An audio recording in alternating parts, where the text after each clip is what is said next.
দর্শক এখানে দুটো দেখতে পাচ্ছি মহিষের সাউ হাড্ডি মার্কা। এটা কত দর দাম চাচ্ছে আপনি জানিয়ে দেবো। এই দুটো কি আপনারই? কত যাচ্ছেন দুইটা?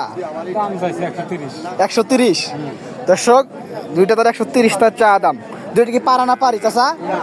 দুইটাই পারা। দাম পাইছেন কত? এখনো দাম বলে নাই, কাস্টমার নাই। দর্শক দেখেন নইমিয়ার হাট থেকে দুটো 130 তার চা দাম বলে নাই, কাস্টমার নাই। তাতে কি আপনি অনেক কষ্ট হয়ে আছেন? দাম নাই, কিছু নাই, হ্যাঁ কাস্টমার নাই। যেখানে পালের মানে আপনি বিজনেস করেন? 10টা আপনি 10টা আনছেন একসাথে? দর্শক সে বলে একসাথে 10টা আনছে। দেখেন হ্যাঁ, দুটো এক সাইজের, প্রায় দুটো এক সাইজের পাড়া বাচ্চা। কত এলে ছাড়বেন আপনি দুটা? তাও একটা আছে না, বাটা রেটটা বলে দেন। হ্যাঁ দুটো 120। দুটো 120। দর্শক দুটো 120 হলে ছেড়ে দিবে। অনেক সুন্দর দুটা মহিষ, দেখেন পাড়া বাচ্চা।